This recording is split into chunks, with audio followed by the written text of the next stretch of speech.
It's Sunday night, and this is the Conjugal Visit on KGFRocks.com.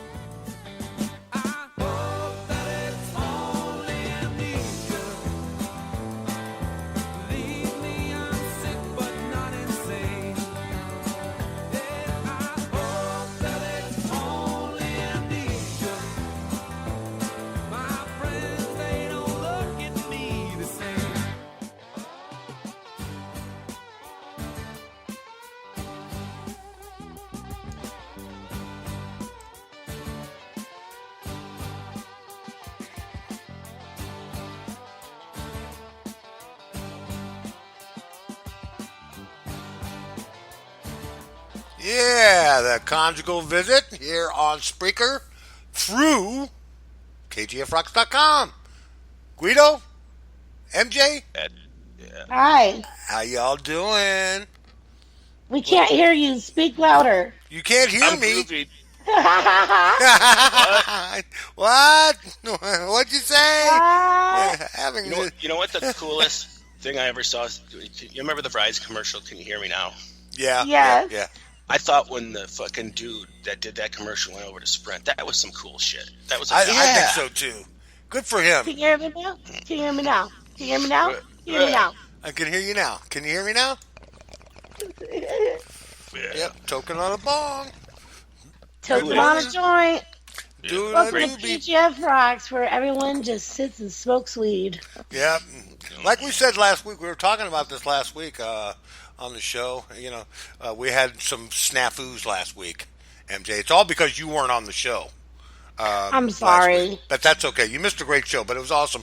But anyway, we had some glitches, and Guido said it so well. You know, it's not like we're terrestrial radio. We are stoner radio right here on KGF.com. No question about it. No question. And I just want to add, MJ, when he says we had technical difficulties, he doesn't. I Yes. had technical Right. difficulties. Yeah. Yeah. We had them Let's get that straight. We had them tonight too, but we got them worked out. I just had to reboot the computer. So my So stone. speaking of stoners, Massachusetts legalized Oh, did they? Another Clinical state, Massachusetts. the ganj. the ganja in Massachusetts. Yeah, Boston had already decriminalized it a long time ago. Yeah. New York decriminalized it a few years ago. Now made it legal for medical use. So, and I think soon it's going to come for. Well, I don't. You know, all this talk about Trump wanting to go after these states and stuff. It's too late, dude. Give it up. I Give up really the hope ghost. he does, and I'm going to be pissed the fuck off if he does. Give up the ghost, man. Give up the ghost. I mean, come on. Like, leave the pot alone. And you know what? If he was a smart motherfucker like he thinks he is, He'd make a he would business out of it. Yeah, he'd make a business out of it. He because can't that's make what a fucking- business. That's against the law. He cannot profit off of being the president. Oh, he can't can do it. No, I'm not talking I'm talking about taxing it. If every state was to legalize marijuana and tax the shit out of it, Yeah. every state could get out of debt. Yeah. I mean, look at Colorado. They're making millions over there. Oh, the states all around them are jealous. The states all around. Oh, you mean to tell me my citizens are going to your state to buy the marijuana and then come back in, like Utah? Yeah. You know, they get all pissed off. Utah don't smoke weed. Yeah, they do. Every Sorry state to needs to get on the disappoint you. bandwagon. Have Everyone you heard needs Zookeeper to Bob do it. lately? That's I mean, true. You know, You stumped me. First time in history of the show. that's not the first time I've stumped you. Yeah. Don't give me that. Yeah, it pretty much is. Pretty much isn't. Okay. Yeah. Yeah. May he So, strike you down. Who's he? Guys. Like the guy on the corner or something? The Dude, devil. don't hit me with your fucking stick. Foosball is the devil's game. See what I got to deal with, you guys? Oh, my God. Foosball. Now, boys, be good. Go But ahead. anyways, I was going to tell you about the story, and then I totally forgot it. So now I'm not going to tell it to you. But if I remember, I will. Oh, here it is. I do remember. Short-term memory loss. I want everybody in the world to go to kgfrocks.com and click on the top where it says tickets, concert tickets, because there's about 50 or 60 shows in there All top name bands, U2, Metallica. Panic at the Disco, Guns N' Roses, Metallica, Tom Petty, even Jimmy Buffett. If you want to go to any of these concerts, buy the tickets through us. It's a little bit cheaper, and we get a little piece of the pie, and helps rock this station. So it'd be really cool if you check that out. I definitely will. I'm thinking about going to some concerts this summer. Could I buy it from California? Anywhere in the world. Anywhere. All that band has to do is be going to your town. That's the only. Nice. That's a good deal. Yeah. So if for any other reason that you go to KGF, and our listenership is up, by the way, and it really feels good that the listenership is finally up again, and the way it was before, and should be forever and ever. Amen. Last week, I want to congratulate our listeners and the guys from Salt. We had 197 people listen to the show last week. So thank you so much. Thank you. We're well on our way to our 5,000 listens, and thank you so much. We dig you all. And we thank Mrs. Free Ride for the almost 200 listens. Thank you very much. Yeah, she listened to us 199 times. Right. I listened once, and we got to thank Mrs. I don't listen to our shows, MJ. He thinks that's weird. Yeah, I think it is weird. Have you ever listened to yourself on one of our shows, MJ? I think I've only done it once. I don't really like the sound of my voice, so I don't listen to myself. I'm a weirdo too. Really? Yeah, I think I sound weird, and so when I listen to myself. Well, see, my voice has always been my job. I was in terrestrial radio. I'm a DJ for weddings and parties and proms, whatever, and I do this. So I never like to hear myself because then I critique myself. Yes. My only problem is I want to answer Guido when I know it's taped. It sounds like he's in the room with me asking me questions and shit. It's because my sexy voice puts everybody in a trance. But last week's show, I mean, if you don't go over it, what do how do you know how to improve? And I just think that you just be yourself. What do you mean? How do you improve? Okay, I can't improve me. I'm me. Well, then how can you be such a critic? Saying. If you're so good, why are you so critical of your work? I mean, this is our work, man. It's more like this. Like, if I do listen to the shows occasionally, especially if we have a guest on that I really like, I will go back and listen. And here's what happens every time. I'll hear something, and I'll say something, ask somebody something, and then I'll be like, fuck, I should have asked this, or fuck, I should have did that. And then I start second-guessing my ability, so I say, fuck it, you know what I'm doing, just let it go. Yeah. So, I mean, it's not a vain thing by any standards, because everybody can be better. I don't give a shit who they think they are. Everybody can be better, and there is.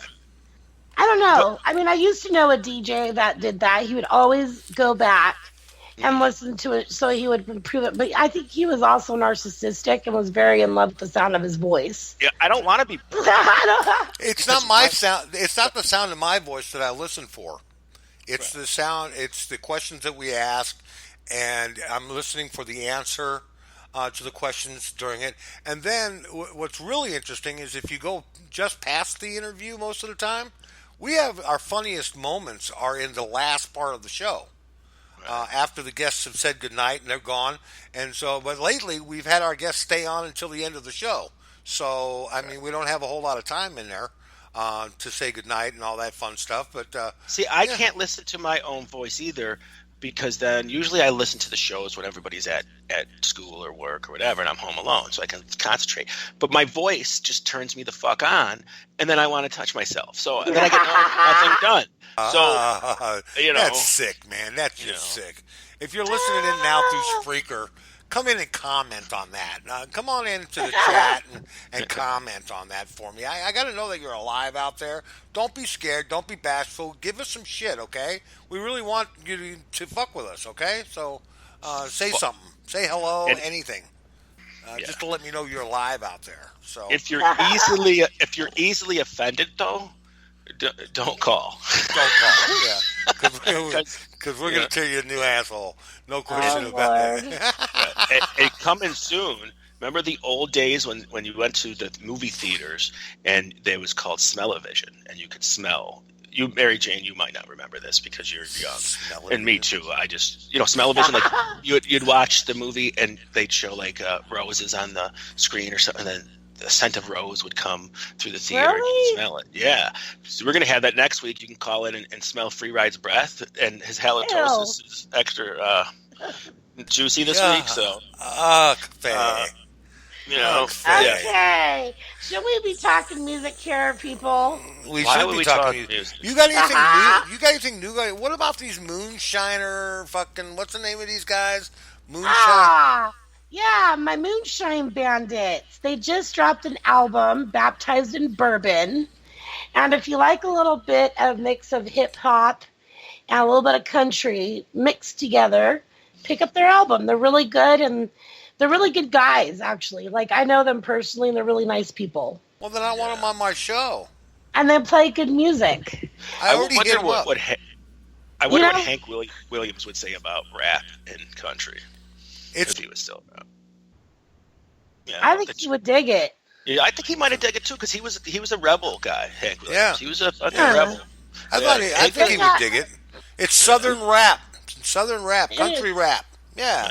Ain't nothing wrong with Kid that. Rock is kind of Southern rap, even though he's from Detroit. But he touches on all genres, though. He touches on rock, rap, hip hop. He does it all, man. That guy there is country. And if you want to see Kid Rock this year on his summer tour, go to kgfrocks.com, concert tickets, and he's on the list of available concert tickets. And he's got really good prices. And actually, with his concerts in the summertime, he does this thing where all the concert tickets are $20 or less.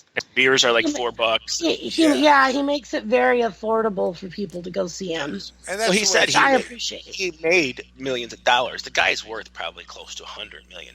Okay, that's a lot of money. You don't need more than that. Okay, I mean, realistically, you can live great on $100 million. Oh yeah. Especially if you invest. If you invest your money.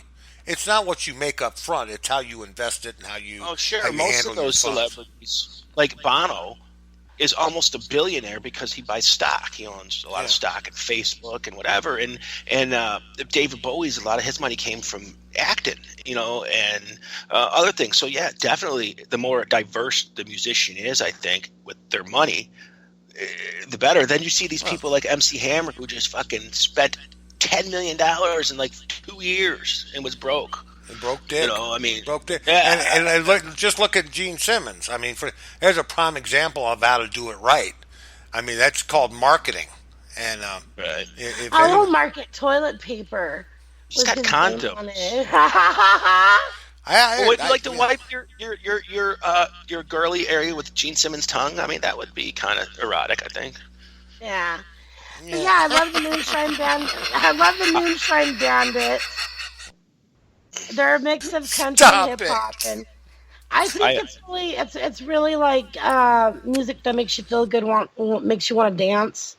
I think most Southern rock is like that, and that's cool. Yeah, and they have David Allan Coe on one song, "Take This Job." It's pretty cool, and he parties with them. So yeah, definitely check him out. Another outlaw rebel country. Well, I'd like to get him on the show. Hit him up. You know him personally. I will see what I can do. I'll talk to Dusty and see if they have time. Right now, they're touring and trying to push the album, so they're pretty busy. But I'll ask. What a better place to ask, right? Yeah, it doesn't hurt to ask, and see if they've got they want to promote their new album, and which they probably do. And we don't have this gigantic. Well, if we get a good band like that, we may have a huge listenership, and that'll help us, and it'll help them too. So. I'll definitely hit them up. I always say, if you want to touch your ass. Yeah, if you ask, they will come. Yeah, it wouldn't hurt to ask. Yeah. He's a really nice guy. I'm sure if he has time, he might be able to do it. And his name is Dusty? Yeah, one of them is Dusty. Okay. It's one of the guys. It's two guys. It's a duo. I met this lady. And then they have Chopsticks, who is the DJ, and then they have a really cool drummer chick. She's pretty cool. She plays the drums amazing. That's cool. Drummer chicks are cool. I love them. I really do. Yeah, she freaking rocks. Into performance. And they put on really good live shows. Dusty. I remember when I was 14, this lady next door's name was Dusty because she was old and shit. There was like cobwebs. Yeah. She was all old and dusty. Was she your first lover? Was she your first lover? Did she give you That's what you probably wanted? why I don't go down anymore, because it was like, Oh, you lied to me. You do go it was down. like prunes. Oh, ick. Guys are funny. And she was wearing granny panties. You talk about me. Or was she wearing a thong? Well, she was a granny, so then it's okay for a granny. Oh, I see. So granny panties are okay on a granny, but not on That's why a they're hot granny chick. panties. Okay. MJ. Okay. Should I- You own granny panties, I'm sure. You've got a pair or two in your drawers, don't you? Okay, look. I have granny panties, I have thongs, and I have, thongs and granny panties and just regular underwear. I mean, what do you consider granny panty? Granny panties, the cotton panties that come up to just Oh, below. cotton ones. Okay, yeah, I have some of those. Oh, okay. And I have regular underwear and I have thongs. Yeah, well, okay, let me ask you this. What is the most comfortable underwear that you have? And don't say none at all. Don't say commando. Probably the granny panties. The granny panties are the most comfortable. See? Yeah. See? Okay, They're the all most right, but comfortable. listen. All right, I'm not being chauvinist or anything here, but when I want to have sex and I don't give a fuck. Okay. I want to be sexual, Okay, yeah, no, if you're going to go out on a date or you're going to go be with your man, he's going to take off your panties, then yeah, you put on thongs. Absolutely. Oh, absolutely. I always wear a thong, or you just go commando, just wear a dress and boom, you're good to go. Now that's fucking hot. I like that, see? I like that Right? even more than granny panties. Wear a skirt, no panties, that's just the shit right there, man. There you go. Last time I did that, you kept putting your cold hands on my junk. Oh, That's sick, man. That's sick. And I still can't get the odor off my hand. I mean, I'm telling you, that's just disgusting. I swear to God, I went to that fish market. Yeah? you guys are hilarious. I don't get it. Although, MJ, we've been doing this over 5 years now, and we've never met. Me and Guido. Yeah, I know. I was just saying, when are you guys going to have a cup of coffee? I don't know. I don't know if that's a cup of coffee, but, I was thinking maybe we'd meet in Cleveland. That's about the halfway mark, isn't it? You know why? Because Cleveland rocks. Cleveland does Cleveland rock. rocks. We could go to the Hall of Fame and Now shit. that you're saying this, Chaz Stanley was talking to me the other day, saying that we should take a road trip to go meet you. And I said, maybe that should be a good idea. Now, here's the thing. Last road trip I took was like 7 years ago, and I got in a lot of trouble on that and almost got divorced. So I don't know if I'll be able to go. Well, so, you've been to Ohio before, haven't you, Guido? Hundreds of times, yeah. Hundreds of times. Well, let me ask you: are there topless joints there? Topless, or do they have to wear power pasties? Oh, I don't remember. I think they had to wear pasties. They have to wear pasties in Ohio, and no alcohol in the bars. I think it was because when I was in Cincinnati, we went to this club, and they had they were strippers, but they had to wear pasties. Yeah, but that doesn't mean the whole state's like that, because in New York, there's parts that you have to wear pasties. There's parts where you don't. There's parts that you can go full nude in New York. Yeah. I mean, downstairs and everything if you don't sell alcohol. So there's different places, different counties, different cities do different laws. What's the deal with that? Yeah, when I lived in Arizona, it was full nudity, alcohol too. I mean, it was just full on. I mean, there was no... I think it really depends where you go. If they're a Bible thumping state, then you're pretty much like screwed on Missouri. that. Like Missouri. Oklahoma's like that. It's got a lot to do with a lot of things, just like you said, the Bible thumpers too, but also the conservative states too are. Yeah. It's the more liberal states that are. Those people need to let loose a little bit. Yeah. Ain't nothing wrong with a little bit of booby. On with the titties, man. On with the titties. I don't care, and I'll tell you why. Because here in Buffalo, I'll go to the ones here, and they wear pasties, whatever. But when I really want to see good ones, I just take the 10-minute trip over the bridge to Canada. And in Canada, by law, you see it all. If you're paying for it, you see no scratch. So I'll just see the little ones here, it's nice, erotic, whatever. And then if I'm really horny, I'll go over the bridge and see it all. Well, I think you guys should get together. I think it'd be cool, and you guys could do a live show for everybody. Yeah. that would, and go live on camera somewhere cool. Like you guys At could the Rock and Roll Hall of Fame. Yeah, stream from somewhere cool like that. Like that would be so. That'd be like We could awesome. do You a guys should do video. it. Actually, we could actually do a video. I know a yeah. friend of mine that would, that would go to the. But you're not allowed to take a camera inside the Rock and Roll Hall of Fame. You know that, right? I'm not No, allowed I to. I'm not allowed to smoke weed in New York either. Well, yeah, but You you're can not do allowed. whatever you want. Yeah. Yeah. So yeah, listeners, if you want to see these two get together, Let do a us live know. show on video, let them know. The more Yeah. people that write in, maybe they'll do it. Listen Yeah, to they don't MJ promoting the fun. You know, The conjugal visit. The guy, I think that would be cool. Well, I'd love to have It would Jazz be- come together with us, and you, and I'd like to bring you, MJ, out to Cleveland. You could meet your man. I mean, that's a hop, skip, and a jump from Pennsylvania. Yeah, no, I'm totally And down he to could come make over another to trip to the he could East come over to Coast. Cleveland. I'd love to go to Cleveland. That would be fun. Just to go check it out. I've never been there, and I really would like to go see the WKRP building in Cincinnati. I've never been Oh, that's there. neat. That's Yeah, neat. that would be totally cool. well, you know what I would do it if I walked in there. I'd say whoever was there, the first woman, I'd say, "Baby, did you ever wonder?" And they'd probably be like, "Security." Security, yeah, You're yeah. funny. And you walk in, and Pamela Anderson's standing there, and Les Nessman comes out of the back room. Yeah, wow. Drop. Well, You know, see, now I we're have lost this. now. Now we're lost. I get in trouble a lot because I'm Italian, so I wear my emotions on my sleeve and whatever. So, like, if I'm looking at you and I think you're attractive, man, I'm undressing you in my eyes. It's a fucking obvious. It's like, yeah, that dude's like creepy, Yeah, yeah. But You're creep. it's You're a there he creeper. is. You're a Oh, creep. without a doubt, they call me the pig. Yeah, you are a I'm pig. I'm Disgusting. politically incorrect, man, guy. So, do you get wood when you walk into a room, knowing that like say you Oh, have a dinner, Jesus. when you go to a dinner party with the wife and you see someone she works with that's really hot? Do you cop wood? I have, and Yeah. I've done that. Yeah, me too. Oh, Me the too. best is There's like, this hot doctor you that know. works with my wife. So what happens? So what happens when you get caught by the wives? My old lady, she just reaches over and rubs it. And she goes, "You have to wait till later." my old lady be like, "Wow, I didn't know that thing worked anymore." Did you? And one night she said, "Did you want me to go over and talk to her for you?" And, Oh no, my that's okay. god! No, that's okay. That's okay. That's okay. I'll wait.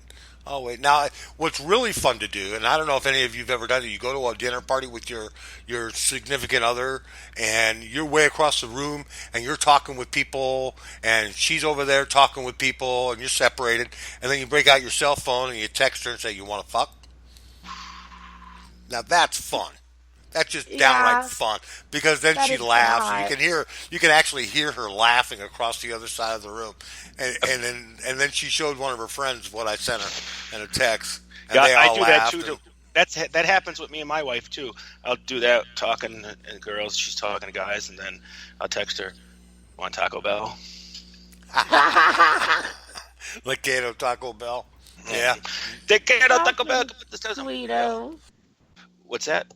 you're funny. No, just Yes. meaty tacos. I wanted one of those Taco Bell dogs so bad that I got one.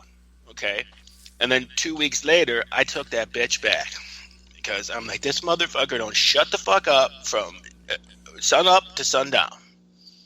And I lost money on the deal, but I didn't give a shit because that little pain in the ass had to go. Yeah, them little ankle biter dogs. That's no, That That's looks not a stupid dog. because I'm a bigger guy with a beard, and here I'm walking down the street with a Chihuahua. Yeah, you look like a goddamn idiot. Go put that dog back and get the husky. Yeah, did you have gay men hitting on you? Dude, Come with on, this come looks- on, don't I get lie, straight- don't lie. I get straight men that He hit. gets Yeah, I can't get- everyone that hits on him. Yeah. Because, Gino's just that. The other day I had a fucking dog hitting on me. Fucking lift his leg up and everything, man. It was like, dude. All right, we're blowing the hell out of this. Hey, MJ, you gonna stick around, or you gonna go ahead and go? I'm going to have to go, but I Okay. just want to say I hope you guys have a wonderful wonderful evening, and thanks for having me on the show. And I'm sorry I missed last week. That's okay. I'm getting better though. I'm getting Yeah. better. Well, that was fun. We forgive you. We're sorry we had to give you a demerit on your time card, but Yeah. Aww. We can't And afford thank you to for keep letting carrying me. you. Thank you for letting me push the Moonshine Bandits. That's cool. I do That's love very them, cool. and they're a good band. So yeah, go Well, get their album. I would, yeah, and we're gonna, I would love to get them on the air and have a chat with them. That would be cool. They're really up and coming. They're really Cool. impressive. I'll see what I can do. give me some And- music. I'll throw a couple in there. Yeah. Okay, cool. Okay. Sounds good to me. Yeah, and listeners, don't forget to buy our concert tickets through KGFRocks.com. Go and click that button and get your tickets for the summer. Yeah. Cool. Way to go, All gal. right. All right. Love you, Bye, sweetie. guys. Bye. You Bye. have a great night. You too. Mwah. What a gal. She's always the best, man. She's always fun to have on. Yeah, get your concert tickets right up at the top of the page or next to the Dancing Carlton. That's Free Ride's favorite part of No, KGF it's Rock. not. Trust me, it is He not. begged me for a month to put that on there. I okay? did not. So, You lie. I've been begging him Yeah. for a week now to take it off. So, yeah, Carlton was never one of my favorite characters on The Fresh Prince of Hollywood. Now, his sister, now you talk about that. She was hot. I wonder where she Yeah, but is see, now. Carlton's dancing right next to the button for the tickets because he's so fucking excited that the tickets are so cheap and that he's helping out the station that he There you can't go. keep his shit in check, dude. There you And go. I tell you what, and if you're listening to KGF and there's like a danceable rock song that comes on and you look at Carlton, it's like, dude, he's really dancing to that fucking beat. I mean, so it's like KGF is interactive. It's visually entertaining too, if you will. Oh yeah, and don't forget we've also got a game page, which by the way needs to be updated. Yeah. Why? What's wrong with it? I don't know. 2 of the games aren't coming up. I've been trying forever and ever, amen, to bring them up, and they won't come up. So, but I'm look just into that. just saying. Well, when you get time, not a big deal. Not right now. All right. You We're know- gonna go. You know I'm gonna do it right now. What's that? What are you gonna do? You know I'm going to fix it right now. Yeah, I know you probably will. I know you probably will. But in the meantime, we're going to go ahead and let's get this interview going with Love to Hate, the guys from Love to Hate. We've got 3 of the 4 members on tonight. Okay, so it's Cool. it's going to be great. It's going to be awesome. It's going to be totally cool. We're going to have on tonight Leon Kraft, and we're also going to have along with him. What are the guys' names? It's going to be the drummer won't be there tonight. Frank and Butch will also be with Leon. So we'll have 3 of the 4 guys on the show tonight, and we're going to go ahead and play this tune here. Let me bring it up. It's called "Buried Alive," and a very good song. You're listening to KGFRocks.com. Let's keep rocking, everybody. Hope you like it.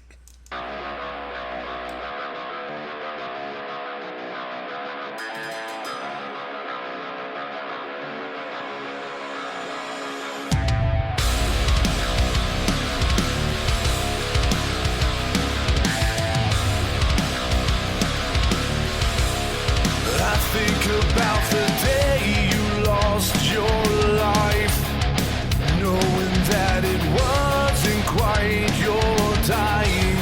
I should have been there to help you more, but all I have now is the memories torn.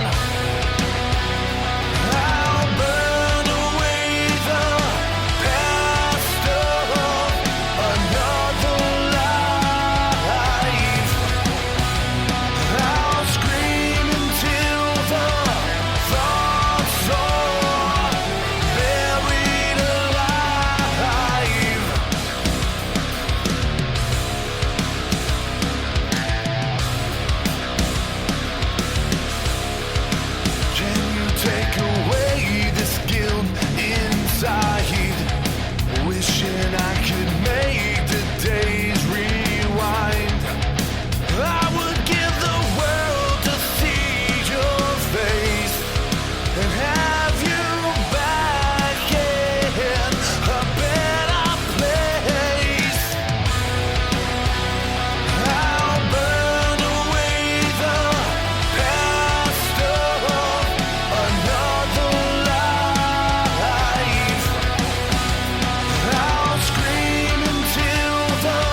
Yeah, rocking song there, man. That's Buried Alive. Yeah, he's got you laughing, doesn't he? Yeah. How you doing, fellas? Doing good. What's Doing going good? on? Oh, All right. I was going to come on, and I can't do it now. I have a character that I do. We do like skits and characters and stuff. And I had a character that I did called the Redneck Trucker, and I can't do it now because you guys do it better than me, like the Southern voice. So I'm not going to insult you with doing mine. well, I'm not married to my sister, if that's your fine. No. It's funny because people have that that perception of you live in the South, you talk like that, but you really don't. Nobody does. Are all of you? There are a few. Yeah. Are all of you guys from Mobile, or are you guys from different areas of the country? No, Butch here. I was born and raised in Mobile. Mobile. All right. Born, raised in Mobile. Mobile, Alabama. I've been through Alabama a few times. I lived in Atlanta for a while. And, Right? Yeah, I lived in the zoo next to Alabama. That's you right? I Right? don't think I've never. I think you're talking about Atlanta still, right? Are we talking Yeah. about Mobile or what? Yeah, we're talking about Mobile, Alabama's favorite place to visit, and that's Mobile, Alabama. So you guys are out of Mobile, Alabama, and tell us what you guys got coming up this summer. You guys got any shows to do this summer? Yeah, we actually have some being worked out, some currently that are booked. So there's still a few unknowns out there, but we're trying to, finalize everything and get ourselves together and hopefully get out and play more this summer and actually, hit a mini tour, so to speak, and get out playing this year more than we have in the past. So we're looking forward to it. Most excellent. Now, you guys, have you guys thought about coming up to St. Louis for the Black Carpet Affair up here in St. Louis? We actually are going to be there. Oh, excellent! Oh, that's cool. I'll be there. So that's going to be that'll be fun. Yeah. They're great over there. VQM is really awesome. So and they do a lot for the bands, and especially the lesser known bands, and they get known, man, and they get a lot of airplay on my station. For crying out loud, we got them all. Guys are already in our station rotation already. Yeah, you guys are. We're already off to a good start. So Yeah, we're off to a great start. So okay, now, since you're from the South, let's see. Let's start with Leon. Leon, Yes, sir. Who influenced you growing up? Probably. I mean, you got your normal standbys like Megadeth and Metallica and all like that. Okay. But probably musicianship wise, the band that I gravitated the most toward was probably Dream Theater. Yeah, not a bad choice. Okay. That was the first time. The first time I heard Dream Theater, like just listening to them, my hand hurt, and I've been a huge fan of them ever since. And if I'm feeling stumped or like uninspired musically, they're always my go-to. Oh, they're great. And the one thing I love about Dream Theater is their drummer Mike Portnoy went from soccer dad to fucking metalhead, man. Oh, absolutely. He was probably one of the main influences of metal to the other members of the band. And Sure. I'm really sad that he's not a member of Dream Theater anymore. But their new drummer Mike Mangini is kind of a legend in his own right. And Absolutely. the albums they've done without Mike are, they're still pretty good. But for me, they ring a little hollow. But It just doesn't have the same chemistry anymore like it did. Dream Theater, those players, John Petrucci and everybody, they fit each other perfectly. Absolutely. And if you take one guy out, even if you put somebody in that's better, it doesn't mean they're going to meld better, Oh, no, I couldn't picture any other singer for Dream Theater other than James LeBray now. Like, Right. it just wouldn't work. No, it wouldn't. And I love that Mike Portnoy came on and did other things too. I loved everything he did after that with he did the guy from Symphony X, his side project there, and then he did Adrenaline Mob. Yeah, Adrenaline Mob. I love that. And then he did the Winery Dogs.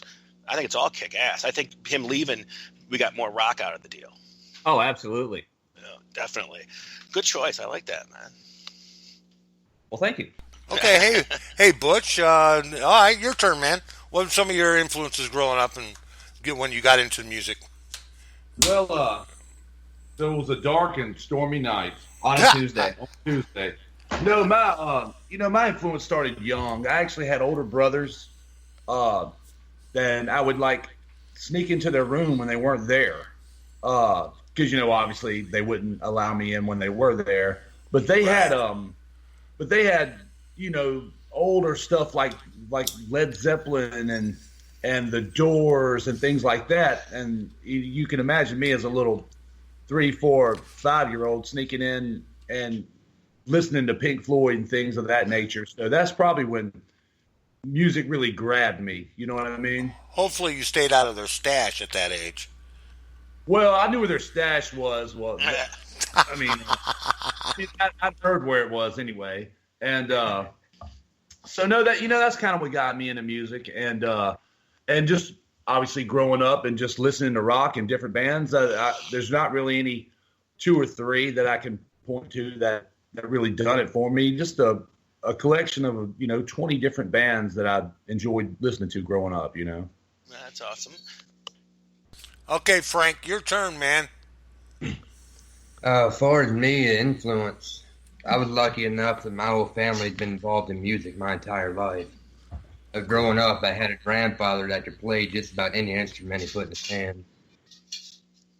Before guitar styles and stuff, guys that helped make me want to play guitar would be the style of Chuck Berry, Carlos Santana. And my dad was an old rocker, so he'd have Jethro Tull albums, Steppenwolf. Right. A lot of those old classic rock bands that helped influence Sam Lizzy. Yeah, he's probably a fan of my morning show on Sundays, aren't you? Yeah, well, Free Ride was around when that stuff was popular, so but it's still popular. What are you talking about? Those are all great choices. But I have a question that you can all answer. Chime in if you want. Alabama or Auburn? See, this is kind of a point of contention. You had to go there, didn't you? Because I am the lone Auburn fan with a Alabama fans, and they ride my ass every season. I've been in the band 2 years now, and the last 2 seasons, Auburn hadn't been doing so great. Right, true. But I'm from the East Coast, and I'm an Auburn fan too, if that helps out. So thank you. See, they're all. Well, like unicorns, they're rare. You hear about them, but you never actually see one. Well, we're intelligent. But that's a big rivalry in Alabama. Is people actually getting fights over that, don't they? Over Absolutely, it's passionate. There's been households broken up over those 2 teams. And Families. I've heard some stories, of friends taking one day out of the year to dislike each other. But the next day, you shake hands and you just go back with life, and it makes for an entertaining day, to say the least. Yeah, and it's fun. It's good to have a good rivalry sometimes. It doesn't need to be mean-spirited, and sometimes it turns that way. But I had to ask the question because there's always one out of the bunch that's going the other way. And, any Alabama patrons there, and there's always one out of 3 going to go for Auburn or for the other way. So it's cool to see, That's good. Well, who's got more players in the NFL? I don't even know. Is it Bama? Yeah. I would. I'd have to concede it's probably Bama. Probably Bama. Yeah, I think it is. Yeah, but that's cool too. Now, here's the next question that I'd like to know: which one of you is the guitar player? That'd be me, Frank. That'd be Frank. What is your rig? What is it all about? What do you like? What was the question? What's your rig? Your rig, man. Rig? I play out of a Marshall half stack.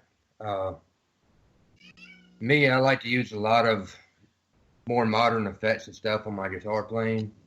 So I have a large array of Boss distortion pedals and harmless pedals, wah, all different kind of effects that I like to use and kind of cope to make my own sound with. That's cool. I just like. You got a specific guitar? My favorite guitar company in Jackson, but I played their V's, like the Carry Team V or the Randy Rhoads Signature. I actually have both of those, by the way. No, they're both amazing guitars too. I played a lot of guitars, but Jackson, there's just something about it in my hand. It just feels natural. The guitar becomes a part of me, and I'm able to work my magic on it a lot easier. Sure, and I think Jackson is a better fit for the music that you guys play. It's a better sounding guitar for that, I think. I agree. So yeah, we're not just hosts. We know sometimes what we're talking about, but sometimes we like to play. We play. Sometimes you'll hear us like reading right off of a Wikipedia or something. I'm smiling from ear to ear over here. I'm smiling from ear to ear over here because no one has mentioned Kiss yet, and I'm so happy that nobody's mentioned Kiss yet. And we'll just keep. Well, going we had way. a bet going from our first show. This is our 52nd show, I think, and I've won the bet. Kiss is one of my biggest influences ever to music, and only 3 or 4 shows out of 52 that nobody say Kiss as an influence. So you guys are on the losing side, the winning team, winners. I call that elite company. Yeah, well, it is. It is. It's just amazing, and is that how many people identify with certain bands, or whatever. And with Kiss too, even if you don't like them, you still know who they are. They're iconic. And I respect them regardless. Yeah, and it's just a cool. They're just very influential, and that's my point. That a lot of people are going to say bands like Kiss, But now, as years are getting on, I'm hearing a lot more people influencing '90s musicians, which, Megadeth, right? Yeah, I'm from the '80s. I grew up in the '80s, so those were my guys. So the '90s people, I didn't really pay much attention to. But do you guys have a lot of '90s influence in your music or your personal life or your personal, listening? MC Hammer, maybe. Yeah. Oh, yeah. He was a good choice. I had pants like that. Vanilla Ice, Tupac. No, Tupac. Yeah. He's in the Rock and Roll Hall of Fame, man. Yeah. No, I'd lie to you if I didn't tell you during the '90s. I was listening to the bands of the '90s as well. I was buying the CDs and what have you, all from the grunge era to what they would call new wave. Right. I listened to a lot of those bands as well. But can you guys name anybody from the 60s and 70s? You can name guitar players and drummers and stuff, Hendrix and Clapton and Jimmy Page and so on. The 80s, Steve Vai, this and that. But what about the 90s? Can you anybody the greatest musician in the world? I don't remember anybody. The major band out of the '90s would probably have to be Dimebag Darrell, which. Okay, if you're going heavy metal, Dimebag Darrell, yeah. Oh, definitely. But if you're going Stevie Ray Vaughan, right? Well, no, he was dead by then. But I give you Dimebag, definitely. He died in '86. Yeah, poor guy. Yeah. Well, Dimebag, he's 86. Yeah, I would definitely say Dimebag without a question. I actually, he slipped my mind. So him and Jerry Cottrell. Yeah, Alice in Chains. Yeah, Jerry Cantrell. I always liked Jerry Cantrell, but I hate Alice in Chains. I wish he would have did something different. You know what I mean? And I liked his playing, but I never got into Alice in Chains vibe. But you're right on that too. But most of the bands that were like hugely famous, like say Nirvana, but Dave Grohl, is he the best? I don't think he's the best drummer, but he's a good drummer, I guess. Yeah, Probably not the best drummer, but maybe the best all-around musician. I would definitely give him creds on that. Dave Grohl, is one of the only guys in history to be the drummer in one of the most. He's like Ringo Starr going to be more famous than Paul and John. Absolutely. I joked around time. Yeah. Cobain dying was the best thing that ever happened to David Grohl. Oh, sure. Absolutely. Without a doubt. He's dude, that's fucked up. Yeah, it is. It's true, though. The death of Kurt Cobain, it catapulted him to stardom because the Foo Fighters' first album wasn't that good, but just his name alone being the first guy out of Nirvana to make a record, the record company pushed it. Right. And it became big. And, you know, he was a lot of the record companies pushed them. The Foo Fighters get pushed like crazy on everywhere, radio and TV and everything. So sometimes I think they're just a product of the industry, more or less, and maybe even not that good. If you know what I mean? Oh, no, that's open for debate for sure. And I have that debate with a lot of people, and there's people like, oh yeah, you know, the Foo Fighters are good. I'm like, who else do you like? Well, I like Nickelback. All right, just shut the fuck up right there. All right, because you're done talking to me now. You know, and this conversation is irrelevant at this point. Right. But it just people don't know. But now here's my question. I think metal never died where rock did. I don't think metal died in any decade. I think metal got stronger through the 90s and into the 2000s. I would agree with that. 'Cause if you look at Spotify's downloads and plays, if you look at play hits on YouTube, metal wins every time. It's always top one. It definitely is. And I know guys that are executives in corporations that are, you know, you listen to Iron Maiden all the time, and they still do. You know, so it's more acceptable now than it used to be.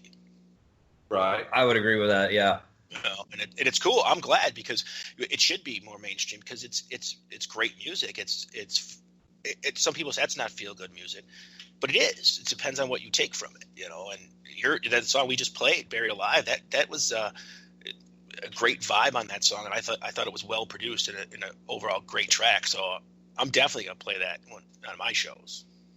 Awesome. I appreciate that. No problem. You know, when he does one. When I do one, I just do surprise shows because you know, my time is precious. No, anyways. So what got you guys like together? How did you guys come about? Well, I mean, I don't think our story probably isn't much different than most. We've all played in different bands and different projects for years around the region, around the area, and those bands just dissolve for whatever the reason may be. It could be personal, financial, drug related. I mean, hell, who knows? And alcohol related. Yeah, I was going to say alcohol related.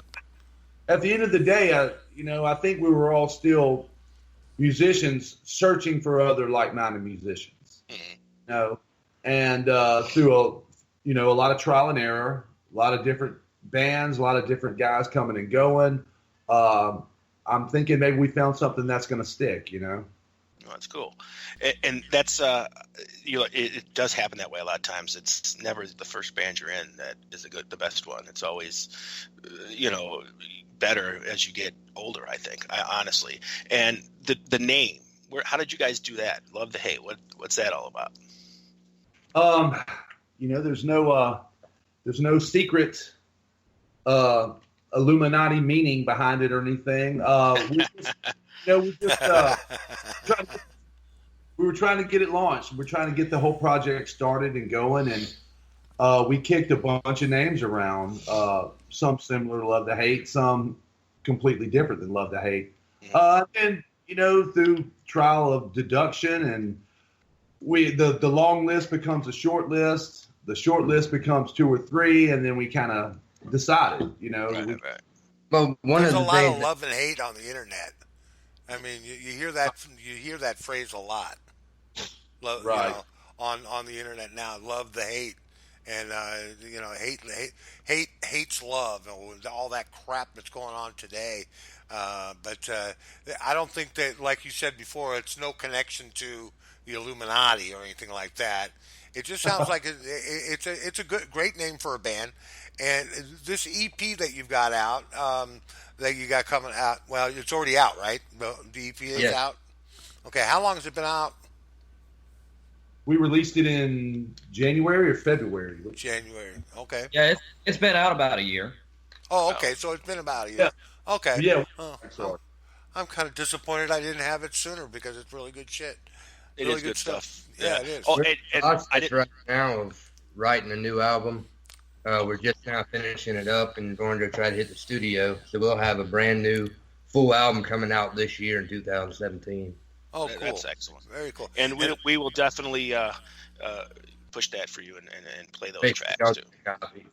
Yeah, that's the plans as of right now. No, obviously plans change, but that's the goal, and that's what we're going to put our minds to and try to get done. So. Are all four of you guys in the same studio, or do any of you have studio equipment that you work on at home? Well, we actually are, our situation, we're fortunate. We have a Pro Tools set up in our rehearsal room. That's awesome. So we can bounce ideas around. We can lay things down to click track. We can get a lot of pre-production stuff done ourselves out of the way before we even go to the studio, which obviously saves a lot of time once we get there. And I know a lot of bands aren't fortunate to have that situation, but that's definitely one we don't take for granted because it helps us out tremendously. Yeah, definitely. And that's like the greatest thing in the world. I wanted that forever, and then I finally got it, and I was like, yeah, I need to read because I don't know what the hell I'm doing. I usually try to tinker with things, but before I forgot, there is somebody from the '90s that was influential to me, and I forgot all about him. It's Tom Morello. Oh yeah. I didn't want to forget about that because I did like him, and I made it sound like there was nobody good that came out of the '90s, so I had to apologize to Tom. Well, the sad part is all the people we've named off were either rock or grunge.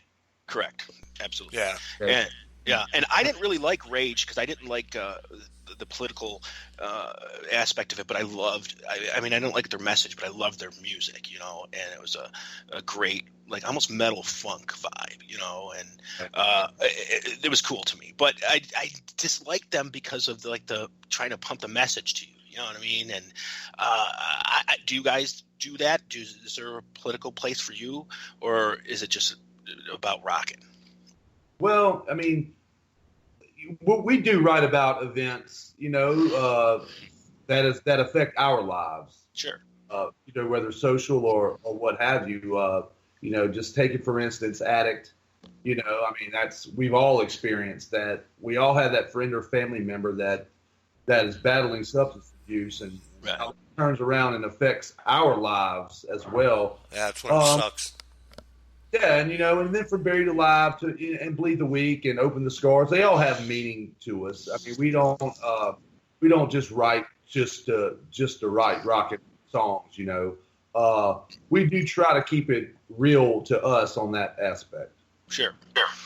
And that's actually that's a great thing, and you should do that. And so you write something about addiction, it could relate to somebody, it could actually help them, and save them, but what I was thinking with the Rage aspect of it is they were just trying to push down like their political views to people, right? And that confuses the young, I think, and my favorite band, this is what they say. It doesn't mean that's how it is, man. Check it yourself, Yeah, but I can think of a lot of bands where I can just ignore the lyrics. I can ignore the lyrics. It's the music that drives me. I mean, there's a couple of songs I can think of, like from Metallica and stuff, that I can just I can forget about the lyrics. I couldn't care less about the lyrics, but it's that driving fucking, just that rocking send you there sound. And what I wanted to know is, as far as the studio is concerned, how far are you into this next album? Well, we have, when we released the EP, we actually have more songs, more material, and we kind of just decided on those. So we still have material that you could say so-called shelved, that we do play live.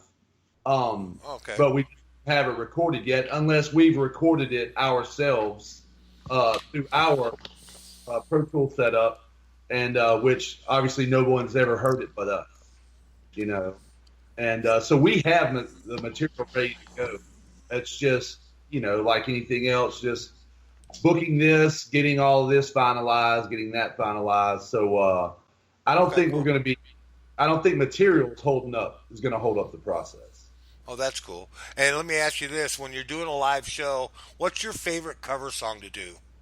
I guess I can ask Francis that. Yeah, ask Frank. He's the one who'll have a preference on the covers, I think. Well, I have opinions too. Okay, well, Frank, yeah. That's a hard conversation for me. Whenever we do covers, we remake them our own way anyway. So it's kind of like an original cover for me. I think my favorite that we do is Wicked Games because I got a allotted amount of time I can sit there and shred however long I want to. Then we jump back into the song whenever I'm done. That's excellent. Yeah. But, my top two would be Wicked Games and In the Air Tonight, which is the cover. Oh, that's a cool tune to do. Yeah, that's a good song. Fun for me whenever we're playing a new venue and the crowd hadn't heard of us yet or anything and actually sing along with us. And Butch would jump out in the crowd and do crazy shit he does, you know. Yeah. That's always cool. That's always cool. And as far as I wanted to ask this real quick. Okay, you three together, what band would you like to open for? I'm not sure we have time.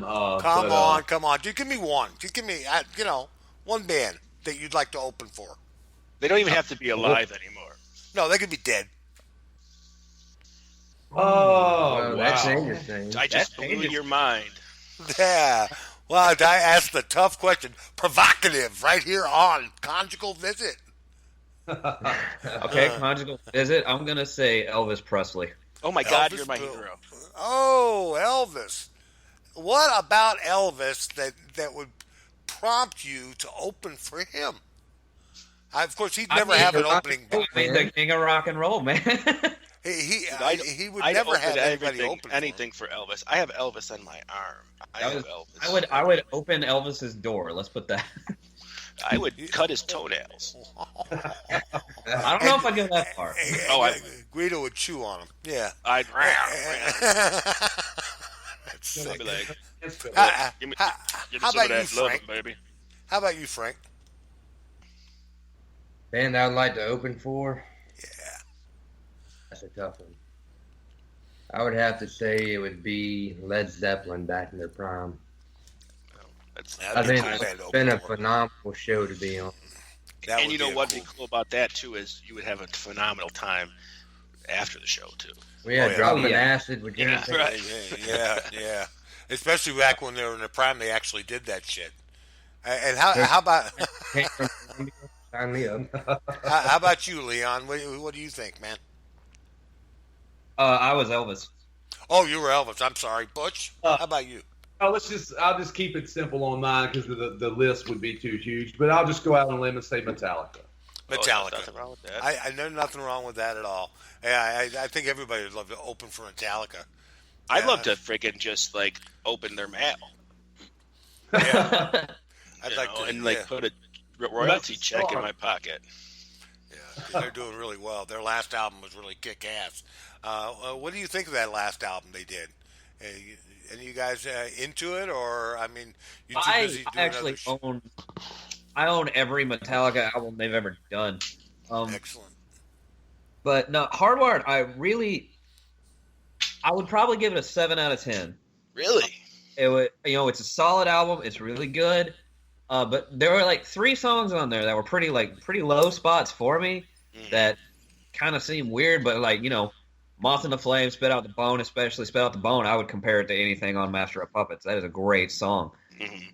But, songs like Am I Savage or Murder One were just kind of weird to me compared to the rest of the album. Yeah, I think they don't know where. No, it's not disappointing. I think they just don't know where to go. Okay, right. After Saint Anger, it was like, what the fuck did we just do? Well, I have a story about Saint Anger because this is where I lean. I'm in the minority. Okay. I freaking love Saint Anger. Don't get me wrong. The writing, the songs are great. If Lars turned his snare on, it's a completely different album. But here, and people always berate me because I'm a fan of this album. But here's why: it's because I'm a youngin. When that album came out, I was only 13 years old. Okay. And that album was my introduction to Metallica. So I'm 13, and then Frantic starts, and I'm like, whoa, what the fuck is this? I had never heard other Metallica before, so I had nothing to get mad about. Dude, I was 13 when Injustice for All came out. I was 2 years old. And Free Ride was like 48. But anyways, I was about 40. yeah. But you know what? I understand what you're saying. It's what you heard that was your first really listen to Metallica. So you weren't influenced by the other stuff yet. No, my very next purchase was Kill 'Em All. And great album. Oh. And I was like, oh shit, it gets even better. And then I started researching.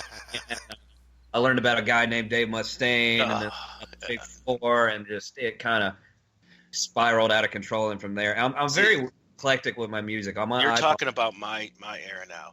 Like, I was a huge Anthrax fan, and their last album, I can't stop listening to it. It's the best Anthrax album ever. I mean, I would probably Anthrax is usually my weak link in the Big Four. Yeah. Out of the last year and a half of album releases from the four, I would put Anthrax as at number one right now. Yeah, I think it's such a great album. And you know what? Kudos to Anthrax for bringing attention to the rap rock movement. I don't care if people say Aerosmith. No, Aerosmith, that song was cheeseball, Walk This Way. You know, Bring the Noise by Public Enemy and Anthrax started the rap metal movement. I remember that game from Tony Hawk. Yeah. I mean, they should be known as the co-creators of a genre of music, in my opinion. You know, and of the Big Four, I was always on my list. Slayer was always the bottom for me. I never really got into Slayer, but I was tied with like Megadeth and Metallica at 2. You know, like I could never choose. Right. Like if they both came to town at the same time, I would be like, shit, you know. What do I do? Then I would decide quickly because Metallica's set $138. Oh, fucking Megadeth's only $8. Okay, and go see Megadeth. You know, yeah. But back in the day when they were both coming, famous and whatever, I remember when I think. Symphony or Countdown to Extinction came out first, and I was like, yeah, Megadeth is going to be bigger than Metallica. Then the Black Album came out. I was like, oh, fuck. You know? Right. There's no cop in that. But you guys are younger. That's so cool because that you got into those bands too, and because they're an important part of metal. Right, absolutely. And a lot of that was my dad too, because like when he discovered that I was getting into like this kind of music, my dad's kind of like Frank's dad was kind of like old school rocker. Like his bands were AC/DC, Zeppelin, Black Sabbath. So when he discovered that, oh hey, my son's getting into like some heavier music, okay, let me show him some of this, and then that's when he showed me AC/DC, Black Sabbath, and then like the classics like Boston and Dawkins. Journey. Well, actually, Journey was my mom. But yeah. Journey's, but okay, here's the thing. Everybody's mom. Yeah, everybody's mom. That's what I was just going to say. But Journey makes the money because the moms spend the money. Right. A mom will go out and spend. Let's go get the hotel room and this and that, and they'll spend the money to go see. I know people. My friend, his wife spends thousands of dollars if the Backstreet Boys come to town. Oh. And she's like 40 something. They were getting back together. They are, yeah. But the rock moms spend the money, man. If you can become a rock mom band, you got it made.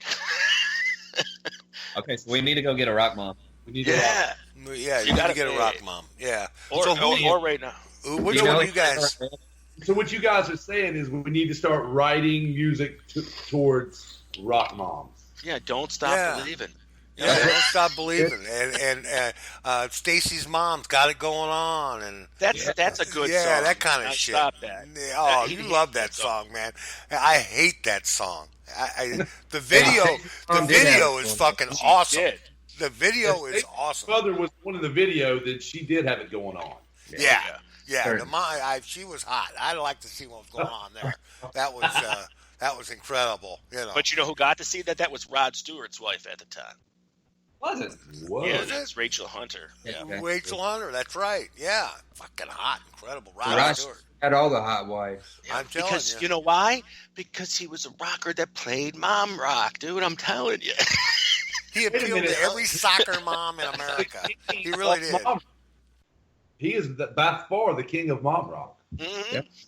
He is, and he doesn't give a shit. He'll flaunt it, man. Yeah. Oh, you mom rocker. Yeah, I just bought a $150,000 car. What do you got?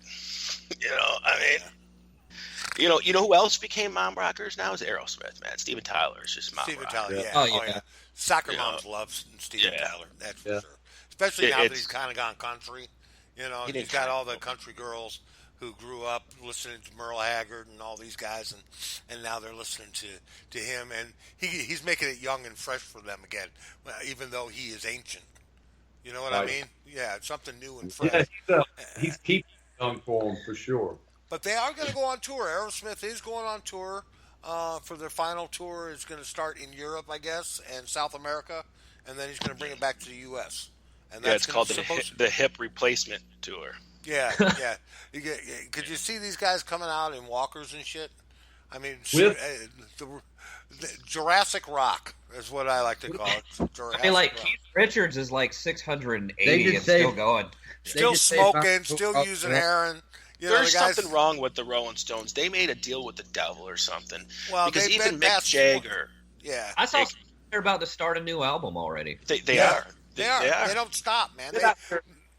Then I hear Mick Jagger is no shit. I heard like 73. Yeah. He just had a Is that- kid. Yeah, He just had a 73 kid. had a kid. He's still getting it Unbelievable. up. Still getting it Yeah. up. I hear the He kid's cracked just as up. ugly as he is, big lips and big ears. He looks like Little Richard, a white Little Richard. Wow. But Yeah, but you know what? He gets hotter women than any of us will oh, ever dude, get. I got to tell you, man, the guy is just, and they work so hard, man. And they go in the He studio. owns a 20-room house. Yeah. Bedroom. 20 bedrooms. 20. Could you Well, imagine you're- partying Oh, with these guys? Could you imagine guys partying with these guys, man, back in the day? Him and No. John Lennon in the same room with George Harrison. I couldn't change partying with them today. Dude, we couldn't Right. hang with those guys. We'd be dead. No, definitely. Can you imagine, like That's Jim a hundred. Morrison and, just those three. Morrison, Hendrix, and Joplin would drink you under the table, out-drug yeah. you, Janis everything. Joplin could fucking drink a fucking gallon, man. I mean, that chick there, she could drink. She put it away and then go on stage and do a song. But you know who I would put up against any band from the 60s and 70s? Motley fucking Crue.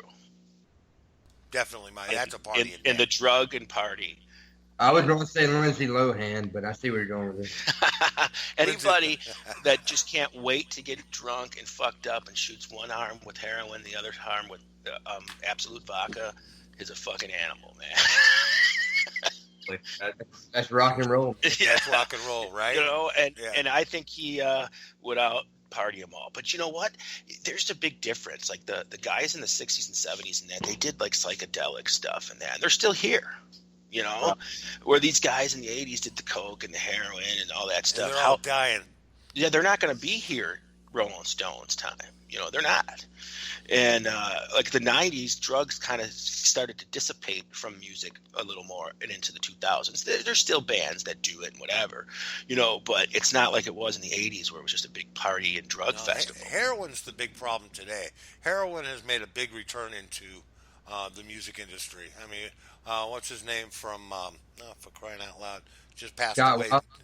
Yeah, just passed away on his bus, on his tour bus. Yeah. Scott Weiland, yeah. Scott yeah, Weiland. Yeah. The heroin is really a problem, especially for the leftover grunge bands. I mean, they're still using the fucking heroin, and it's a disease that we need to eradicate again.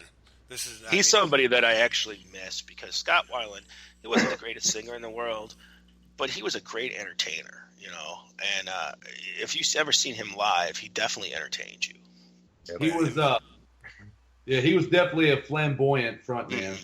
Yeah, and that's what you want to see. I mean, you sometimes you want a little entertainment too for your buck, and he's one of those ones that did it, but he enjoyed to do it. He was a freak, you know. He would. I remember the one time I saw Marilyn Manson though, and I'm like, what? The first time I didn't know who he was really, and I'm like, why is this dude wearing that? What the fuck's wrong with him? You know. And then I just realized he was just a freak, you know.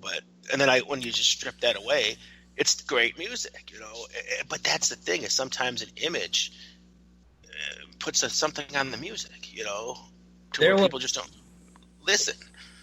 Yeah, last year we played South by Southwest at this little bar, or it was a part of South by Southwest. Dirty Dog. Yeah, it was called the Dirty Dog Bar, and it was our first time to Austin, and we walked in, and no shit, the band playing on stage the lead singer was a big fat guy dressed in a Marilyn Monroe outfit with oh my god. And I was like, God damn, I'm in the right place, ain't I? Oh, well, that's a little bit. That was the worst hangover of my life. The 9-hour drive back to Mobile was god awful. Oh yeah, it's got to be. You guys got a bus, man, or a van, or what do you guys got? We have Butch's truck. Oh, that's yeah. You know. Hey, you know, Elvis toured with Johnny Cash in a fucking station wagon, man. In a station wagon, yeah. Back in the 50s and early 60s, popping pills all the way there. Yeah, doing speed all the way to the fucking show. And they would be do cool the hanging out festivals. with Johnny Cash and Elvis. They would actually do the festivals and the carnivals and all that stuff to get their music heard. You know, that day, that's gone by. Now all the old bands like Ted Nugent and all them guys, they do the carnivals now. They do the state fairs and all that shit now. It's not like it used to be. The new and upcoming bands would do the fairs and the state fairs and shit. Yeah, definitely. You guys, who's the oldest one in the band? Probably me. That would be Butch. That would be Butch. Okay, and you don't mind me asking, how old are you, Butch? 40. You're 40. Oh, okay. Cool. Oh, I thought you was young. I'm 42. You're not that much younger than me. All right. Yeah. No, I feel he's better an now. adult. We consider him an adult. And who's the youngest member of the band? That would be me. Leon. Leon. How old are you, Leon? I just turned 27 a couple months ago. No shit. I got a son your age. I'll be damned. Yeah. He's probably got bowls. Well, that helps a lot, man, because your influences came in later on in Butch's life. You know what I'm saying? Your influence. So he's got all that influence from before you started listening to music and getting into the rock, and then you picked it up from there. So when you can join the two, man, that's pretty awesome. Well, I think that's one of our strengths is we all have very different influences. And me, myself, I'm very eclectic in my music. On my iPod, I got everything from Michael Jackson to satanic black metal. That's awesome. So Frank never knows what's going to be playing in my car when we go to practice. It could be just about anything, right? Yeah. Does anybody remember their first piece of music that they had got, like record, CD, whatever?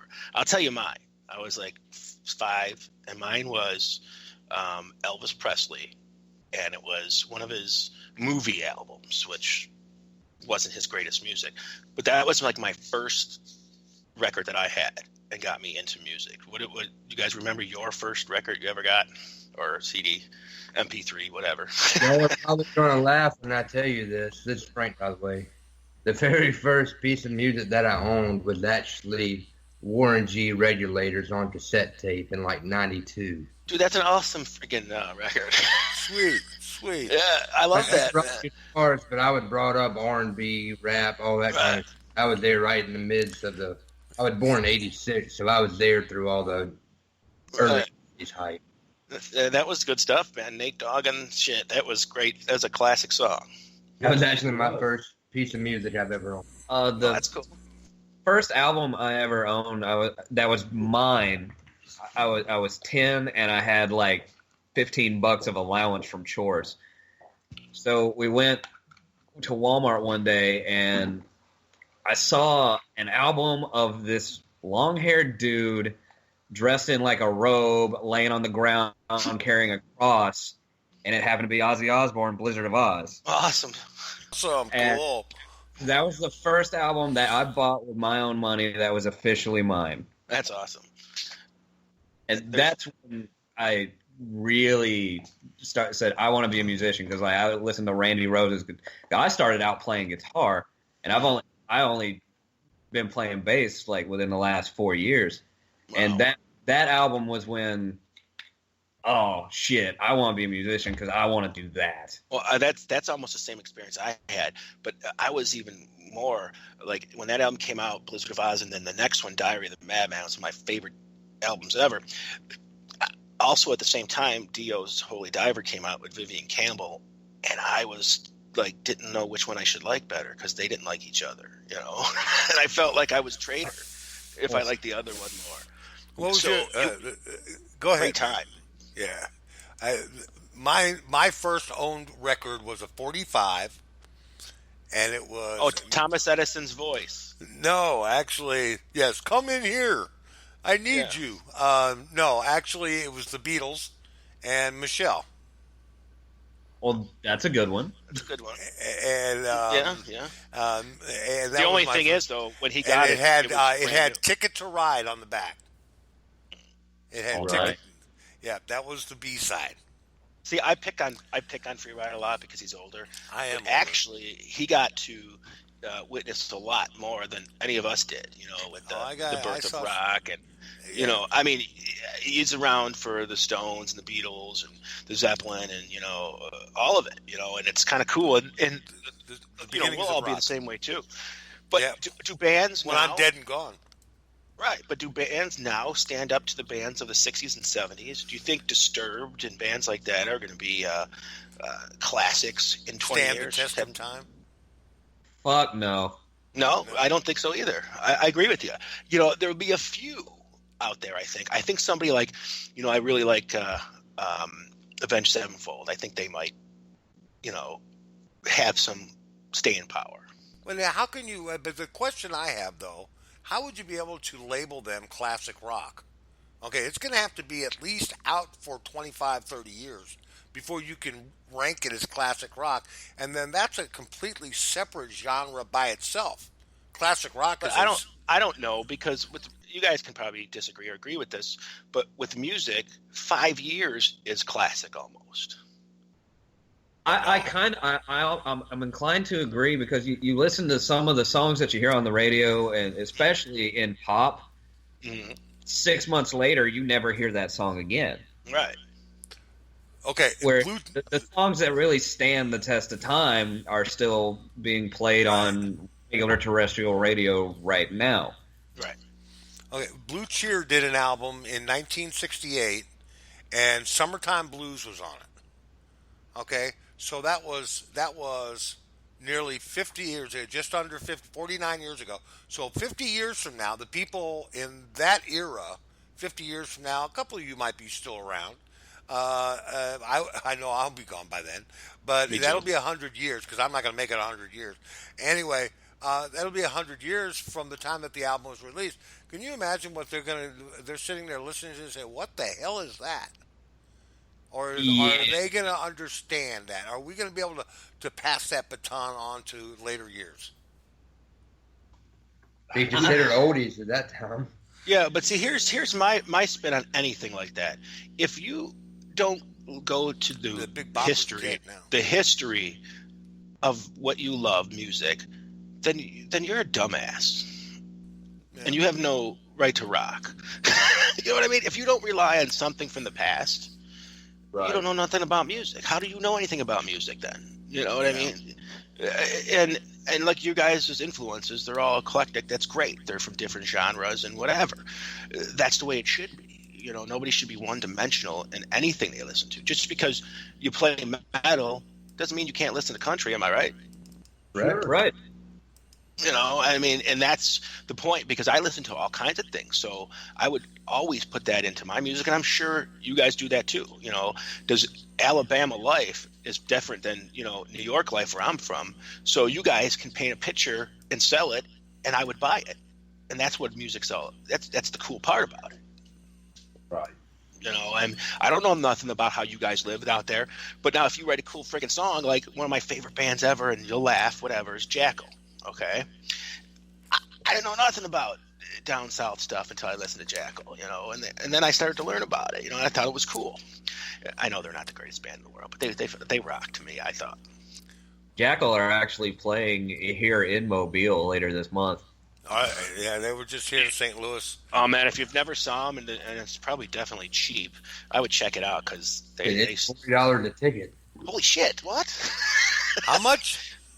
$40 a ticket. Well, that's Jackal not ain't bad. worth no $40 Compared to fucking Metallica. Metallica's doing Busch Stadium, and I'm looking at ticket prices $900 down on the fucking floor. It's and not just Metallica though. It's Metallica, Volbeat, and Avenged Sevenfold. All right, you ready for this, guys? Are you ready for this? Busch Stadium, the original oval Busch Stadium, St. Louis, Missouri, right? Went there for Summerfest in 1974 or 5, I think it was. It was back then. We're talking REO Speedwagon, Journey, Styx. Let's see, who else? Oh, Ted Nugent. And, it was the mom convention. Dude, it was the Rocker Mom convention. Yes. 6 bands, and it was $9.95. And Kitty from That 70s Show was there. And it was wide open seating. You didn't have to. There was no assigned seating, and you were sitting on the AstroTurf in the Dude, if stadium. you went to that show today, that same lineup, I wouldn't talk to you ever again. I would ignore you on this program for the next 5 years.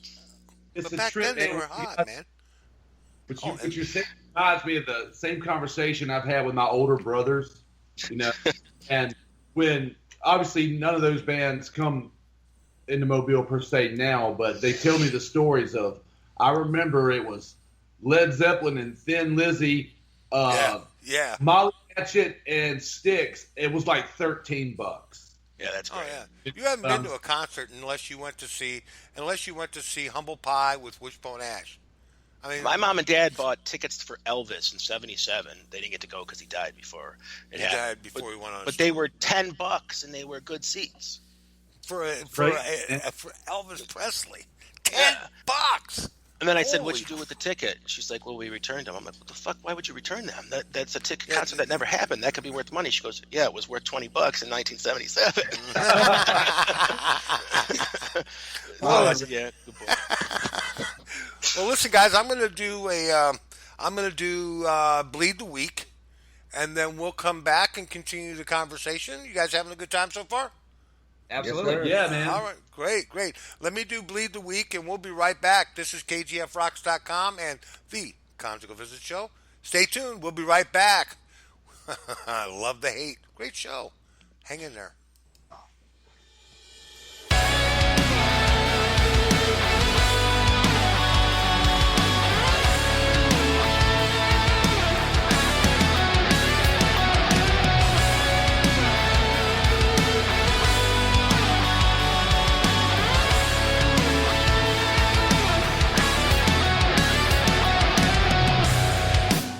I would die just to stay alive.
No, that's a lot of the problem is nobody is willing to debate. They just want to yell their opinion and force you to believe it.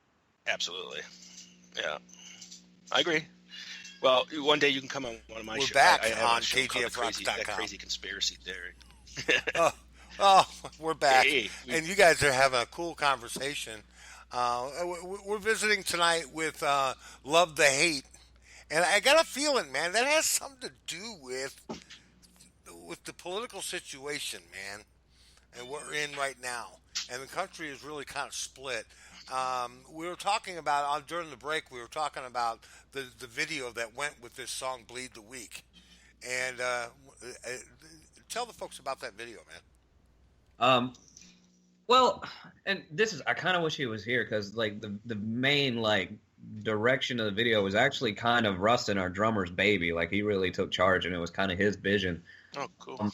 But basically, the premise of the video is it's a political debate between Donald Trump and Hillary Clinton. It was released 2 weeks before the election actually happened, and basically, what we were trying to convey is that I don't think really anybody was all that pleased with who we were left with, regardless of what side of the aisle you're on. Sure. And just, I think Butch can better convey what the song "Bleed the Week" itself is actually about. Just kind of cliff notes. We as the people, we as the citizens, are the ones left to suffer. Now, are we torn politically as people?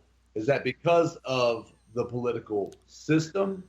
Or is it that because of your homegrown beliefs within yourself and who they stick in front of you as far as what this pundit or this politician or what have you? Nothing truly gets changed. And I just can't get my head around 300 million people living in this country, and all of us are manipulated by two political parties. Well, here's the thing. And it's not the parties. It's not the parties that are the problem. It's not the Democrats and the Republicans or liberals and the conservatives. What it is, there's a bunch of asshats that are in these positions, okay? On the Democrat side, you think Nancy Pelosi's going to be anything? Do you think friggin' John McCain's going to be anything on the Republican side? They're all asshats. They're all stupid people. That's why a non-politician won. Because everybody's sick of the dumbasses. Chuck Schumer, my senator from New York, is the biggest asshat of them all, in my opinion. He's a dude. On that one. And it's like, well, what the hell? Get better people in there. Like, there is a few good ones on both sides. Like, I really like Trey Gowdy. He's seems to me that he likes the letter of the law type of thing. But we become so belief system of what anybody tells us, and nobody found. Now everybody's starting to look for things on their own, I think, and finding the truths out about these politicians. Yeah, were you surprised? Let me ask you, Leon, real quick. Were you surprised that Trump won that election? Did you think that Hillary was a shoo-in? Like I said during the break, I'm the blue guy in the red state, so Hillary was who I wanted to win. But am I surprised that Trump won? I kind of thought it was going to be a toss-up either way because, Trump, there are a lot of people hurting, and Trump really spoke to those people. Right. And it's... Absolutely. She failed to appeal to that Midwest... No message. No message. Right. It's only it was only Donald Trump as a bad guy. Right. And I would agree with that. When you think about it, I was shocked. The minute I was shocked was at 10 p.m. election night. Right. When Wisconsin fell to Trump, I said it's over. He's the next president. And sure enough, those other states fell right in line. And I'm going, what the fuck happened there? Because everybody in the press was telling me Hillary was a shoo-in. She was going to win that friggin' election.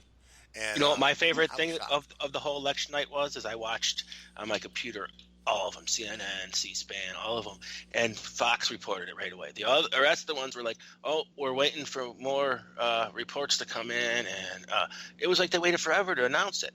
And my whole opinion on it is, if you like the president or not, he's the fucking president. Respect it, and until he does something that's really horrible, leave the guy alone. I should have put money on it back in, I guess, in August of last year. I should have put $1,000 on it. I'd be a millionaire right now. I think Pete Rose did. Yeah. Pete Rose he probably put a shitload of money on it.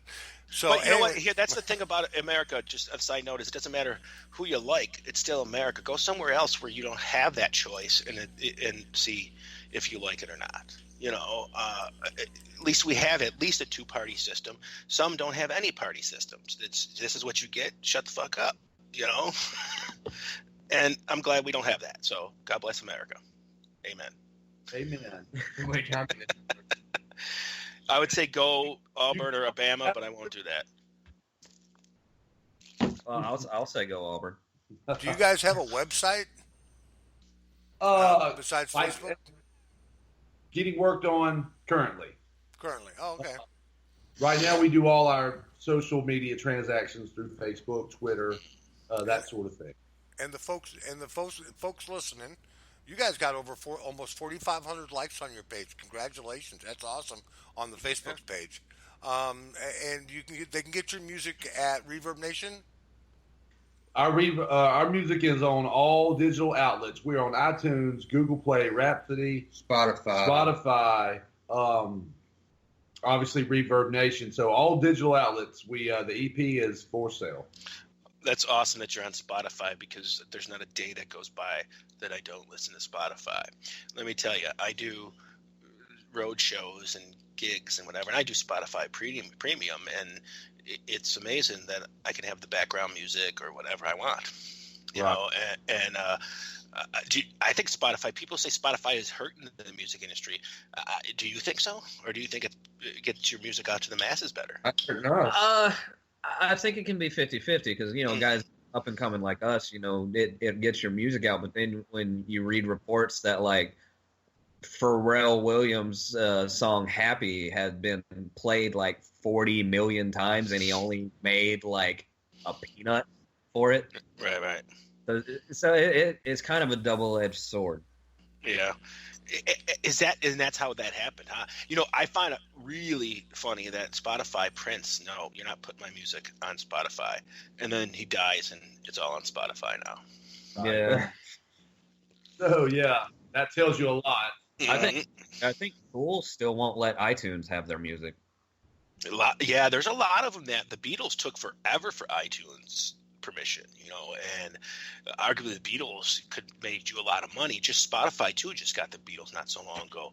But you know, is bands like the Beatles and that, how many fucking people are going to buy your record? Everybody's got it.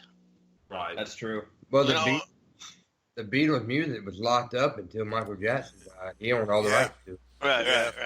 And then they kept it off of YouTube.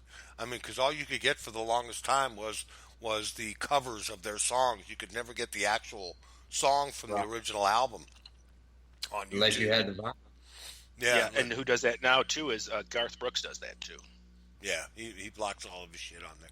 Everything. So you guys are going to be in Baton Rouge, Louisiana on the 10th, right? Yep. Yeah, next week.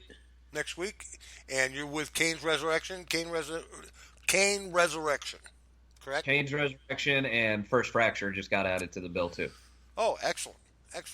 So that'll be on March 10th. Don't miss it. It's going to be at Phil Brady's Bar in Baton Rouge, Louisiana. You guys visit down there to Louisiana quite a bit? You got to do some shows down there? Yeah, well, we can. Basically we're, to give you a sense of the geography of Mobile, we're only 2 hours out of New Orleans. Oh, okay. Excellent. So many a trip's made, into Louisiana for concerts and different things. Or just general mischievous things. Right. And then, of course, on, let's see, I guess it'll be April 23rd. It is the VQM Black Carpet Affair. here in St. Louis, and you guys will be here for that. And then you guys are going to play the following night. Well, we're actually heading up Friday night. We're in Jackson, Tennessee, Friday night. Okay. Then we're for the Carpet Affair in St. Louis on Saturday night. Okay. And we are playing Food Bar in St. Louis Sunday. Sunday with all the other Voodoo Queen management bands. Excellent. Oh, cool. Excellent. Cool. Yeah, that means Rob Boyer and Conquest Metal will be there. Maximus from Kansas City will be at the show. This can be from Sweden. Dude, this is going to be that's fucking right. killer. I hope Yeah, they videotape it. That'll be nice. Yeah. I never get to go to anything. It's all West Coast. I live over on the East, and I get shit. Enslaved by Fear is going to be there. You know, it's for real though. Every time we do a promotion or something, we did one at both of the new Kiss restaurants, and it's down that way, and I don't get to go because I'm in New York. I'm like, let's do some promotions this way, buddies. You know. Yeah. I mean, you can put all your promotions there. I mean, you know, there's nothing stopping you from doing that. Yeah, it's called the Mucho Dinero. None of that. You know. None of that dinero. None of that dinero. No. I couldn't put on a puppet show. You couldn't put on a puppet show? Well, Yeah. When was the last time you did a wedding, dude? Maybe you need to get out more. Yeah, maybe. I got to get some gigs booked. But anyways, we're not here to talk about my lack of gigs. We're here to talk about their gigs. You know. Okay. And now you guys, are you guys shopping out to labels before, you know, at all? Do you got any stuff going on with that? Any good leads? Well, I guess there's feelers out there. Do you know anyone hiring? Yeah. Let's put it that way. You know anyone hiring? Yeah. All right. Well, It's listen, a dying industry. if there's any promoters out there that are listening, check these guys out. They really rock out, and you should do something with them. And they got a new album coming out, and they need a label. So let them know, okay? Need somebody to push their shit. All right. I mean, we couldn't have said it any better, you know.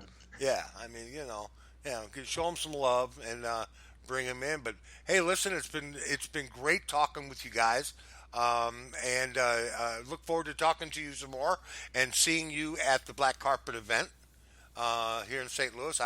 I'm going to both of them, so I've worked it out, and I'm going to the show Saturday night, the award show, and then I'll be going to the concert at Foo Bars the following night. So I'll definitely see you guys there. Okay. Awesome. I hope Guys, you thanks for giving us the time, man. It's been a fun. no. Thank you. And big shout out to Yvonne if she's listening. Oh yeah, for, good old Yvonne, and she is wonderful, and what a gal. And I look forward to seeing her finally. I've never actually met Yvonne. I had the opportunity to meet Yvonne over when Maximus came to town, but she couldn't make the show. So I'm looking forward to seeing her that night in April and talking up and catching up with her. But she is awesome. She's brought us a lot of guests. Matter of fact, I think I don't think there's a band that they have that I haven't. We haven't got the Swedish band yet. No, we're waiting on the Swedish band. Yes. Yeah. What is that? I can't think of the name, but they are supposed to be. Yeah. So, anyways, well, thanks for coming on, guys. Awesome. Thanks for having us. Appreciate it, man. Okay, and you guys have a safe week, okay? And stay rocking, keep rocking. Let us know about your new stuff, okay? Hey, just because you get it cut and it's not released yet doesn't mean I won't play it on my station. Gotcha. Okay, so let us know, and we'll throw you out there, man. We'll throw you out there. We'll probably have one of our DJs play your music intentionally and say this is brand new from you guys. So that'll be fun to do too. Okay? Awesome, guys. Thank You guys have a great evening. You too. Thanks for joining us tonight. You too, man. There they are. Yeah, great show, man. Thank you very much. Later, dudes. Later. Yeah, Dude, good you're show. like the Iron Butterfly of talk show hosts. Why is that? Why do you say that? You never know when to end the call. I don't know how to end the call. And we're gonna let you go. And by the way, and it's like when me and my wife go somewhere, and it's like she says, "You want to go?" I'm like, "Yeah, sure." That means it's about another 45 minutes before we actually walk out the door. So that's got to say goodbye to everybody individually. Talk, Right. each conversation, Oh, and then yeah. keep going. So that's, I got to go through all the motions, man. I got, when the wife and I go out drinking and we go out partying and we're with friends and stuff, I got to make the rounds around the bar and say goodnight to everybody. oh, so course. it's you that does that in your marriage. Oh yeah, it's me, not her. I mean, Not I her. just say bye, everybody. It's like a group goodbye. She doesn't fucking even feel do like that. saying goodbye. If she had her way, we'd have left an hour ago. She goes, "Do we have to do this?" Yes, we have to say goodbye to people. We can't. Don't be rude. Don't be rude. And besides that, one day they may put money in my pocket, so you never know. The ever political Mr. Free Ride. No, hey, you got to keep your fucking, you got to keep your lanes open, man. I mean, there's no gray area there. Why can't you create your own lane? Ah, well, that's true.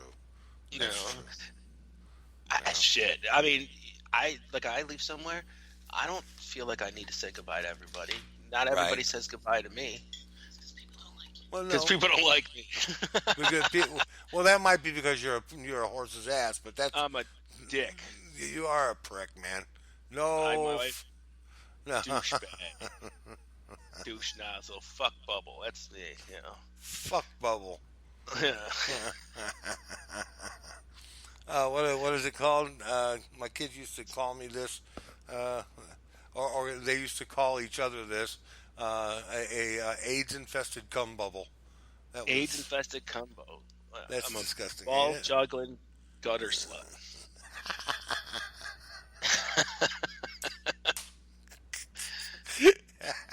I'm gonna make up a new poster. And it's gonna say, "What would Chuck Norris do?" And it'd say, "Fucking rock to KGF rocks, bitches." That sounds good. That Yeah. sounds really good. Because Yeah, that's what he. I'm hacking up. Did you along ever over see here. the fucking fight scene? I think it's maybe it's Enter the Dragon, whatever. I can't remember, but it's Bruce Lee versus Chuck Norris. Yes. And it's one of the best fight scenes ever, super quick. But Chuck Norris had a fucking rug on his shirt body, man. He had his shirt off, and for the Yeah. first 5 minutes of the fight scene, I'm like, oh shit, that's not a red shirt, that's his fucking hair. I'm like, shave, man. Yeah. It was horrible. Yeah, I'm like- he's hairy. I swear to God, for the first 5 minutes of the fight scene, I thought it was a red shirt he was wearing, like one of those kimono type shirts, whatever, that's sleeveless, and Right, I'm right. like, yeah. But do you know how I knew it was hair? He takes fucking Bruce Lee and he puts him down on the ground. He's on top of Bruce Lee and he's ready to do a throat punch or something. And Bruce Lee grabs a patch of his chest hair. I'm like, oh my God, that's fucking hair! Holy shit! It was like perfect. I mean, Google it, people. If you don't know, YouTube Chuck Norris, hairy chested bitch fighting Bruce Lee. Just Right. do it just like that, and it'll come up. And he just rips a patch of hair out of the middle of his chest, and that's how he fucking got him off of him. I'm like, all right, that was pretty cheap, Bruce Lee. All right, come on, but it's a good fight scene, and it's probably one of the best fight scenes ever in the history of fight simulations and cinemas and whatever. Right. Well, they used to. I like the movie Enter Dragon. Yeah. That's always cool. Is And, that the fucking movie I'm talking about? Are you listening? Yeah. I like the older movies. The one with Kareem Abdul-Jabbar. Yeah. Yeah, that's a good one. I like the Jackie Chan movies because Jackie Chan could take a fucking ladder and beat the shit out of you with a ladder and like a broomstick and make you look like you are a child, man, and just fuck your world up, Right. And he's like 2'8",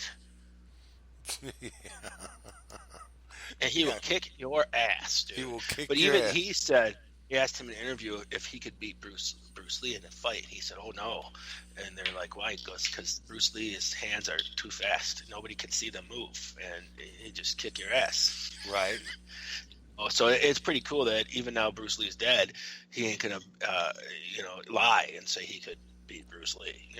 Yeah, he could have And, lied.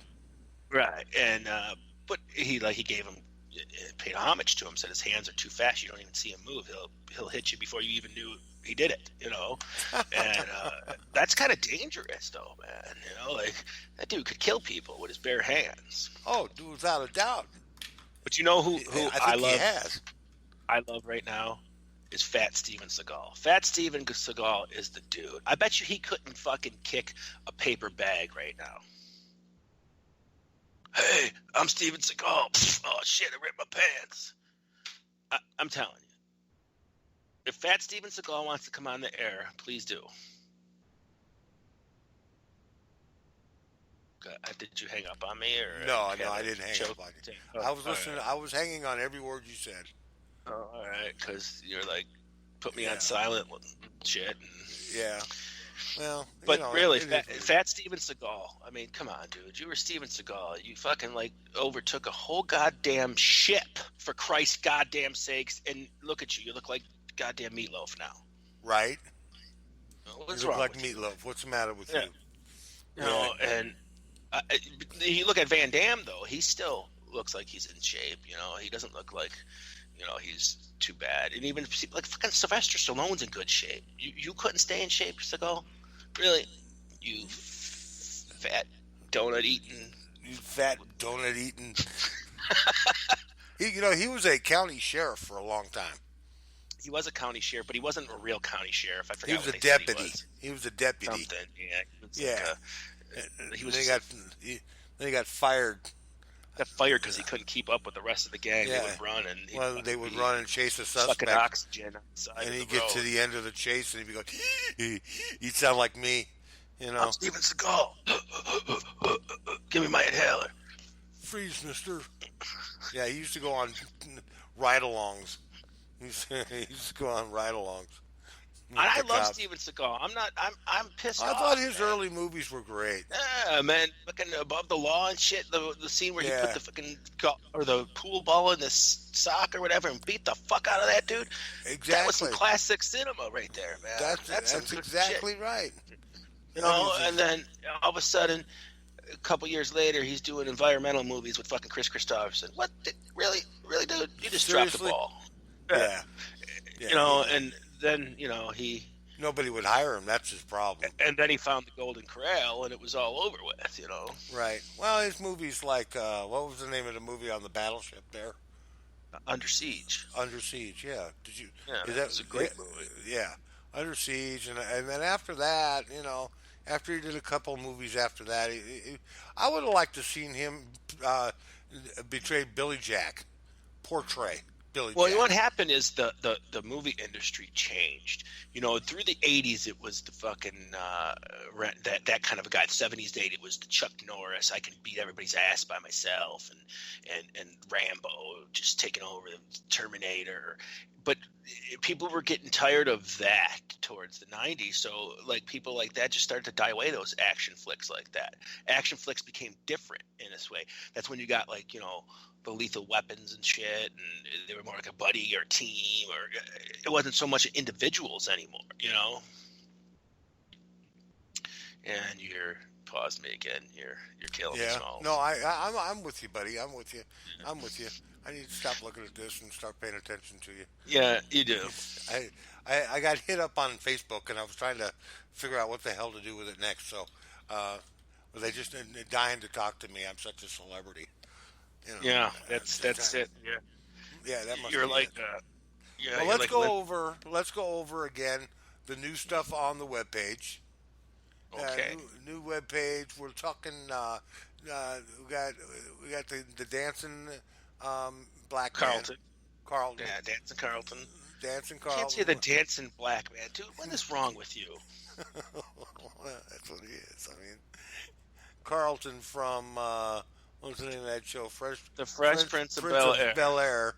And the beginning of rap, and then and hip hop, and then we've got tickets, and you can go in and click on that little ticket stub, and all of these bands come up. Guido, tell the people we got tickets for. Oh, dude, we got people like you won't believe. There's like Sting. There's U2. There's Santana, believe it or not. We got Metallica, Guns N' Roses, Muse, Widespread Panic, Bob Weir, Jimmy Buffett, Neil Young, Panic at the Disco, Green Day. Dude, I can keep going. I mean, it's never ending. And these are the cool ones. Iron Maiden. You want to go to Iron Maiden concert? Buy tickets through us. The Tragically Hip, ZZ Top, Tool, 21 Pilots, Kiss, Shinedown 311, Def Leppard, Eric Clapton, Bring Me the Horizon, Nice. Roger Waters with David Gilmour. Nice. You got Santana, Journey, Chili Peppers, Kid Rock, Skinner. I'm skipping people. I'm just telling you highlights. Brian Wilson. Yeah, the Moody Blues, the Goo Goo Dolls, John Mellencamp, Blink-182, Queen and Adam Lambert, Yellow Card. Wait a minute. Leonard Skinner isn't doing a tour? Yeah, Leonard Skinner's on there. They're doing another tour? Click I thought it, they and were- it'll tell you. I'm telling you, man. I thought they were done. I thought Leonard they- Skinner. Friday, March 31st, 2017, at the Thackerville WinStar Casino. Nice. Friday, April 7th, at the Choctaw stage at Pearl River Resorts. Yeah, Right. it's a small tour, but they're doing one. Yeah, they're trying anyway. So if you want to go see Leonard Skinner and they're coming to an area near you, come to kgfrocks.com, buy your tickets through us, Killer. and we'll get a little piece of the puzzle, or the pie rather, and you'll help us out. You know, we got Billy Joel tickets, Radiohead tickets, Elton John tickets, the Vans Warp Tour tickets, James Taylor, Bonnie Raitt, Queen John with Mayer. Adam Lambert. Yeah, we got John Mellencamp. We got Steve Damn. Miller, Moody Blues. We got everybody. And here's the thing. If there's somebody on here that you don't see and that you want to go see, click on any one of them. Click on, all right, right now I'm at Panic at the Disco. You click on Panic at the Disco, it comes up with their concert schedule. Now, as long as you stay on that page and you search in that box that's on that page, you can find any event that sells tickets, and will also that will help us too, as long as you stay on the page that you linked from. You can search for anything, not just concerts. You can search for monster truck shows, anything that you have to buy a ticket for at the box office. Sports, concerts, theaters. We got gift cards, even anything. Make sure you click on any one of those bands and then do the search box on that page, and it'll help us out. So that's something new, and that's pretty cool. Killer. Yeah. And Yeah, you're coughing. You're getting ready to hack up a lung here. So I'm going to talk by myself. Oh, there he's back. I'm back. That was wicked. That was killer. wicked sick. But Yeah. it's a cool thing, and everybody goes to concerts over the summer. And the big ones like the Iron Maiden tour, the Metallica, and the Guns N' Roses tour. Why not get your tickets through us? I'm told, I'm not going to guarantee this, but I told they're cheaper to buy them through this ticket network than it is to buy them at your local box office, because they're a network of tickets they buy from different organizations and whatever, so they have a huge block of tickets that they can sell at a cheaper rate. Right. I can't guarantee you that, but that's what they tell me. So, but check it out before you go and buy it. Why not? You'll not? get your ticket still, and you'll help us out, and we'll forever be grateful for you. I'm back. You're back. You're Oh killing my me, God, Paul. this is killing me, man. Yeah. I'm telling you. All right, don't forget about our great DJs here at KGFRocks.com. Wild Bill Hill will be back on the 13th. And then we have Rob Boyer on Monday nights. And we also have a Diamond. I think she's on Wednesdays and Fridays or something. And then the Electric Circus is on Saturday. And then we have the boys from Podcast City on Wednesday night, which is doing really well. So You never get their name right. What are they? What are they? Podcast City, right? Podcast Rock City, just like Detroit Podcast Rock City. City. Oh, I see. I get it. All right. Yes. They know who they are. I don't Yes. have to tell them. Oh, my goodness. I thought I was going to fall out there for a minute. But we're You better go get. Yeah, I think we should end you because you need a drink of water or something. So once again, check out that concert page. Just check it out. You never know. You might find a concert that you didn't know was even coming to your town. Yeah. And it'll help us out. So It'll help thanks us so out much. here at KGF Rock. We're going to be doing a lot more stuff with that kind of stuff in the near future. Boy, I tell you what, this is killing me. But anyways, we're going to say goodnight. We've beaten this one to death, Guido. I want to thank our very special guests, the guys from Love the Hate. Thank you so much for being with us tonight. It was a lot of fun, and I hope you had as much fun as we did. Thanks for tuning in tonight, folks. Hope you have a fantastic week coming up. Don't forget, next Sunday I will be doing a show. I'm still in 1968 next week, and then we'll go to 1969 the week after. So tune in for my show on Sundays, and that's about it. Okay? You good, Guido? I'm good. I'm good, too. Good night, everybody. Thanks for joining us. This has been the Conjugal Visit. Thank you very much. Good night. See you later. It's Sunday night, and this is the Conjugal Visit on KGFRocks.com.